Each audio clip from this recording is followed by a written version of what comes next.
Part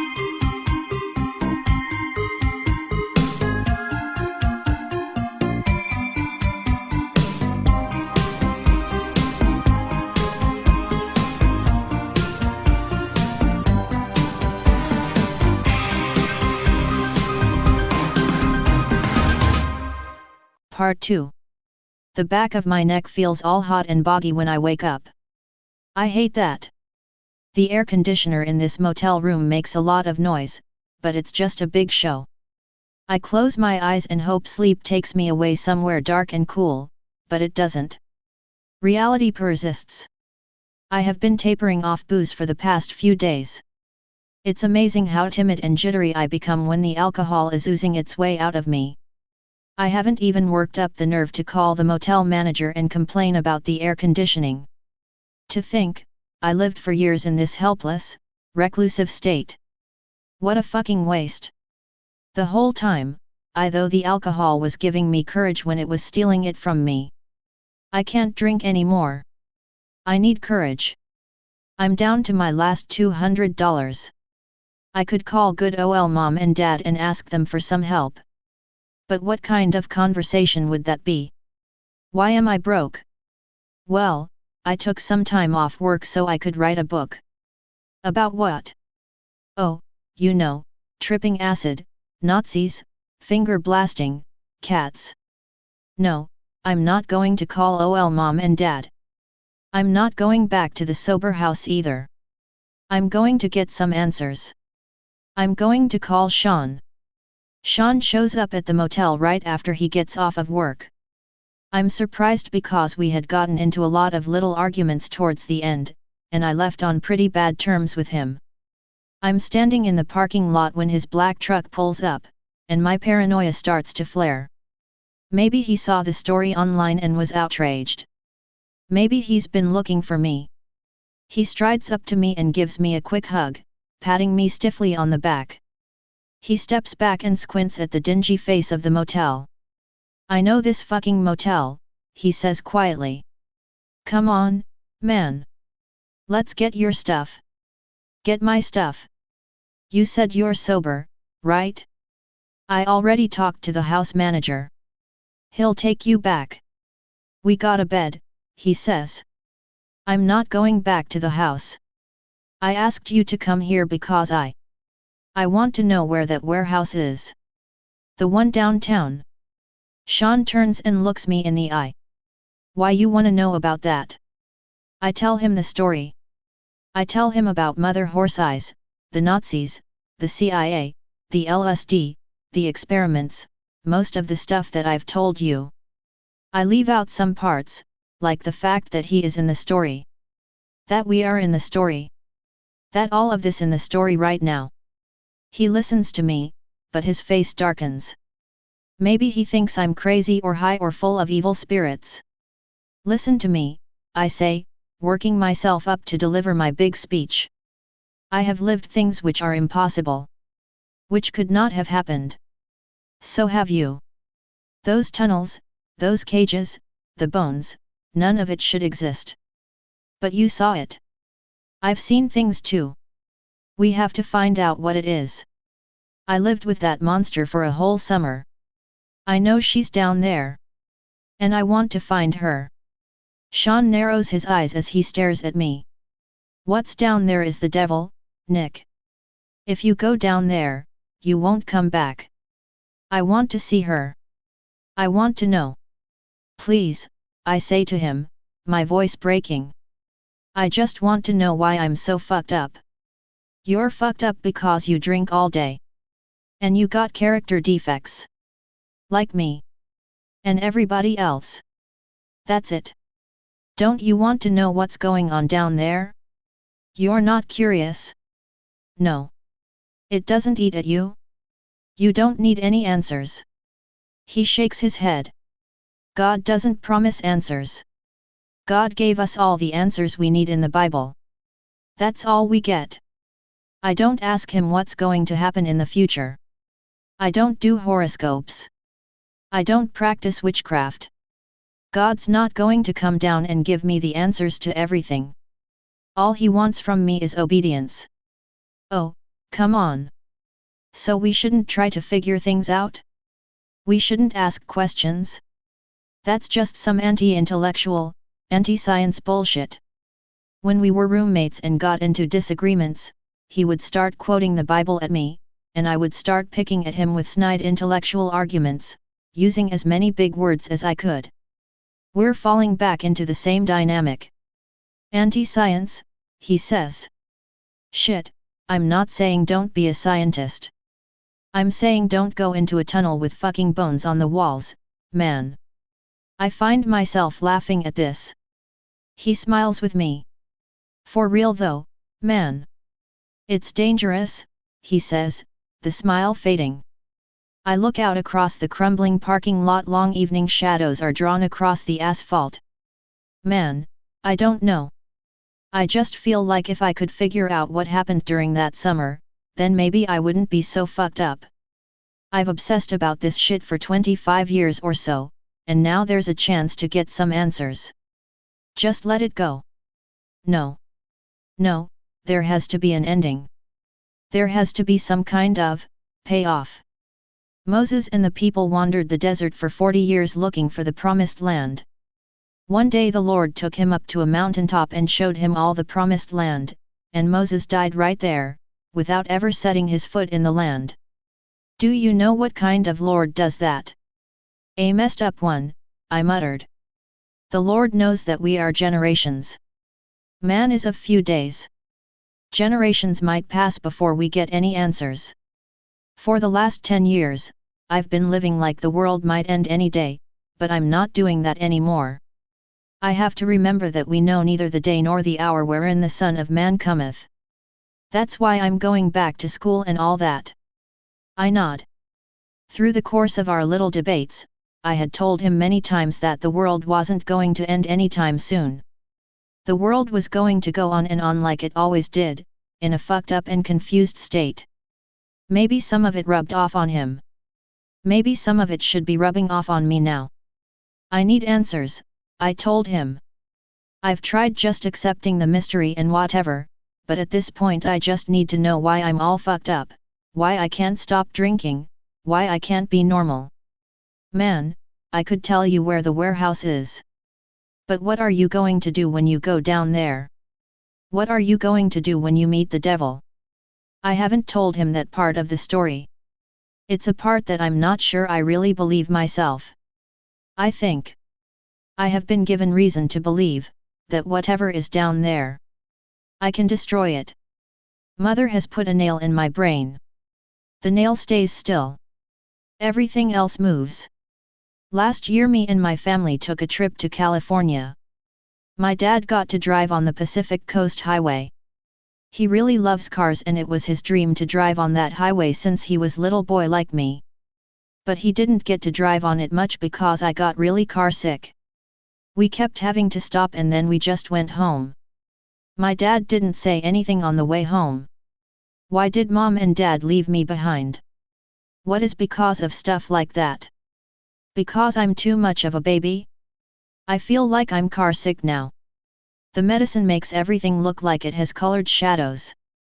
Everything is going different ways in different colors. I can see things that don't happen. And things that do.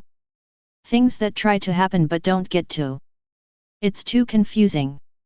Outside it's sunny. But I stay in bed so I don't feel so sick. If I lie in bed I only see a few things, me lying this way or that way. But if I get out of bed I see 1,000 different mess. I'm doing different things and crowding everything up like Where's Waldo? It makes me dizzy. Mother comes in and puts 3 big stones on the floor by my bed. I don't know why. I watch them. They just sit there. Doing nothing. I think about pushing one of them away, and then it's covered with color shadows. The shadows show things that could happen but don't. So I make this a game. Watching what could happen. After a few days I start feeling a little better. I still see colors but they don't make me sick all the time. When mother comes to give me more medicine, I tell her I'm hungry. Make some food then, dear, she says with her bird voice. How? She points to the stones. Command that these stones be made bread, she says in a new voice, a man's voice. I look at the stones. Now they are colored with more shadows moving every different way. It looks like colored fire. But I don't know what to do. I say, stones, turn into bread, and shake my finger at them like Harry Potter pointing his wand. I see a color of fire I haven't seen before. It works. The stones are bread. Mother laughs. Mother leaves and I eat the bread. It's wonderful, just like my favorite bread from Tony's. Warm and squishy. But how did it happen? Is this magic? Real magic? I drop the bread and run to the window. The street is empty, almost sunset. I close my eyes and make a special magic spell. When I open my eyes, yes, there it is coming down the street, Mom and Dad's car. Outside, the midday light and the heat are mind-bending, like some kind of goddamn UFO ray zapping me. Sweat rolls down my burning face. Squinting makes my cheeks ache. The wheels of my suitcase rumble over the gritty sidewalk. I have no fucking idea where I am or where I'm going. Some street. Some fucking neighborhood. I desperately want a drink from the bottle of liquor I'm carrying in a grocery bag, but I'm afraid somebody will see and report me. All the internal alarms in my mind and body are ringing at once. Each passing car seems like it will pull over. Each one seems to slow and veer toward the curb. Each one is surely filled with gang members or undercover cops, ready to beat me down. Each one passes, sending a wave of warm air and panic past me. I am insane. I do not belong in normal society. I must be isolated. I must keep moving. The sidewalk ends. Shit. Fuck. The road is turning into some kind of freeway. Can I walk along it? Is it allowed? I don't know. I don't know. Why don't I know things? Everybody knows things. Here I am wandering tits out. No fucking clue. This wet bottle of liquor is showing right through the plastic bag. I've got to get somewhere. I've got to get this liquor inside me. I trudge through an abandoned lot, trying to get away from the road, dragging the rebellious suitcase over rocks and weeds. There's a bunch of high grass and some kind of sloping concrete drainage thing behind it. I don't even know what the fuck it is or how to describe it. I'm not a novelist. Never was. I plop down on the concrete so that the weeds shield me from the passing cars on the road, and I spin the cap off the bottle. My stomach cringes when the cold liquor hits it. Relief begins to flow almost immediately into my brain. Merely psychological, I'm sure, but psychological is exactly what I need right now. I breathe deep and shudder and take more sips, shaping my tongue into a sluice to send it right down my throat with no fuss. The panic slackens. Perfect. Perfect. Relief.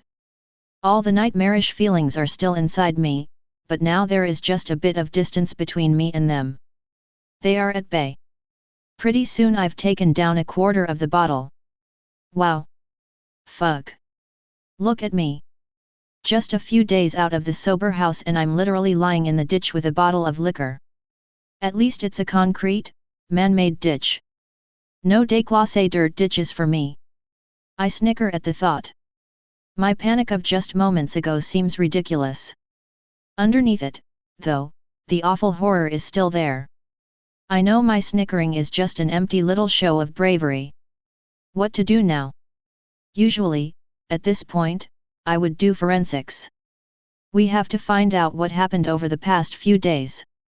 For example, who beat me up? But it could be anybody. Who even cares? I used to get punched out all the time. Whoever did this really had it in for me, though. I must have unleashed a few of my delightful bon mots on an unamused stranger. I check my phone. All my cringe sensors are on full alert, ready to fire when I see what nonsense texts and 3 a.m. calls I've made. But it's just a few ordinary texts from my new landlord. He says he won't be back until Monday. That's today. I left the sober house on when was it? Wednesday, Fuck, a 5-day bender. And only a handful of memories from it all. Scary. At least the owner was out of town for most of it. I take a sip to my good fortune. It occurs to me to check YouTube. I have a vague memory of being on there, chortling at some outrageous comment I made. Let's see. It turns out I posted the piece I had been working on. And the title was Chode or Coed. Let's settle the debate, Jesus. How stupid. It certainly undermines my claims of possessing otherworldly knowledge. Hey, some guy possesses the power to see into alternate timelines, and he's using it to make chide jokes on the internet. Right. The wave of ethanol relief is fully washing over me, caressing me, easing my worries. I can feel the euphoria of the booze, but I can also feel the dread of the withdrawal at the same time, and I know that both feelings are lies. Soon the euphoria will be gone, and the dread will reign again. It will be like this for 3 days or more if I keep getting drunk and this turns into just another day in the bender. I have to try to taper down, but tapering means always drinking less than you want to, always remaining in barely tolerable misery. I groan and my babyish instincts tell me to take another drink, but I don't. I shouldn't drink for another hour. Then 1 shot every hour, until it's time for sleep, then 6 shots to speed me through the nightmare realms. God. The math. The fucking math. 17 drinks in a fifth. 9 hours until alcohol sales stop. The body processes a drink an hour. For all those months, I didn't have to do the drinking math. Now I'm back in it. I groan and lie back against the concrete drainage whatever. I know I look like the very picture of a drunk, but I don't care. I wallow in the feeling. Good. Good, I say. One of the lies that leads you down the road of addiction is that you are just visiting. The first time you end up in the drunk tank or the trap house, as the kids call it, or the rehab, you look at all the other guys and shake your head at how sad their lives are, because they are regulars. But you are just visiting. You're here because of a crazy fuck up, but you'll go back to your normal life. Heck, it'll be a funny story. Even when it happens for the second or third time, you're still just visiting. You're just a tourist in the land of misery, not a resident. Well, no more lies for me. I am not visiting. I am returning home. And everything is just where I left it. I fall asleep in the closet but I wake up in my bed. Before I open my eyes I know she will be there. She is. Standing at the end of the bed. Morning time. She is not a person. She is something else. I try not to cry. I start crying right away. Can't stop. She is tall but her body is not a body.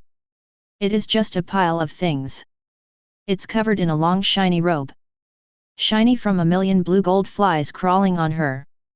Long grey hair covers most of her face. I look up at the ceiling and scream and scream and scream. I scream for mommy to come back. The ceiling turns pink and fuzzy. I am screaming so hard. Then she is standing over me looking down on me. Her face is awful pieces of animal. I remember her eyes. The same eyes as the white horse Brittany rides, the one that mom said I could pet but it bit my hand and I had to go to the hospital. The eyes are just hanging on the face, not really looking at me. Flies crawl on them. I am shaking scared. Please God, please make her go away. She snorts and makes animal sounds. Her old barn smell makes me want to throw up. She reaches out and her fingers are made of crab legs all different sizes. No. I hate crabs more than anything. When we go to the beach, my dad always makes sure to pick a part of the beach with no crabs. He says he can tell when there are crabs because no, she touches my face with her crab hands. Horrible. I close my eyes as tight as I can and scoot against the back of the bed. The touching stops. I press my eyes shut tight. Tweets and chirps. Drink, a happy little voice says. I keep my eyes closed. Drink, says the voice. It sounds fun and cartoony. I open my eyes just a little bit. Oh, a dozen bird heads have crawled out of a hole in her neck. They move in different ways. I found a dead baby bird once in our backyard. It had no skin and blue lumps for eyes. It is there with the other heads. Drink, it says in its funny parrot voice. She holds up a big silver spoon in her crab hand. A greenish monkey hand holds up a glass bottle full of purple stuff and pours it out into the spoon. I can smell it. Grapey like the medicine Mom gives me. Is it the same stuff? She holds the spoon up for me to drink. Please God, make this stop. All the birds giggle. Her claw pinky pokes my neck. It hurts. I open my mouth. Down goes the medicine. I lie there with my eyes shut tight. I cry and stop crying and cry again. I know she's there. The smell. The flies. The sound of animal breath. Why won't she go away? Please go away, go away, go away. Please God, make her go away. Something slipped inside my eyes. I can see it even though they're closed. Not a square. Not a triangle. A shape I don't know the name of. Lots of shapes. Oh no, my eyeballs fill up with little people like a Where's Waldo book. There's a million of them all doing different things, moving around in an old city with castles and flags. They're running through tunnels and climbing up towers. I can watch them all at once. Wow! There's a baker and a knight and clown and a queen with lots of they're all dying. Cartoony blood pours everywhere and they've all got scared looks on their faces and the blood washes away and they're all playing and smiling again. The places and people change. I see stories. They happen all at once, 100 stories, but I can watch them all at once. It's different people crying and laughing and living and dying and doing all kinds of things. It's like seeing 10 movies all at once and it's so much too much. I open my eyes. She is still there piled up on the edge of the bed. The Where's Waldo people are still there, playing and laughing and bleeding and dying. The animal pieces of her face open up and look. There's another face inside. It's a woman's face or maybe a man's face made of wet clay. It's smooth and beautiful and I'm not scared at all looking at it and I feel like I'm floating. The clay changes and the face turns into other faces, an old man, a young man, a Chinese guy, a sad black guy, other guys, a cat. The shapes of the faces change but something in the eyes stays the same. Staring at me. Telling me something. The face changes one more time. It is a woman's face. Mother. Maybe very old, maybe very young. Mother. The eyes say something clearly. Mother. I can feel my heart beating when it beats. It says mother. Mother. Mother. The eyes are sad, so old and sad and kind, so kind, like they're sorry for me, like they wish they could help me. But the face is still and the lips are pressed together like she mother is trying to hide that she is sad. Trying not to be sad. Trying to be strict. Because she is going to punish me. It is the same look Mom gives me when I've been bad and she puts me in timeout. The face is Mom's face but also 1,000 other faces. They feel sorry for me. Oh no. Oh no no no no no no no no. I scream and scream scream scream. Look for part 3 soon. And stay paranoid, my friends.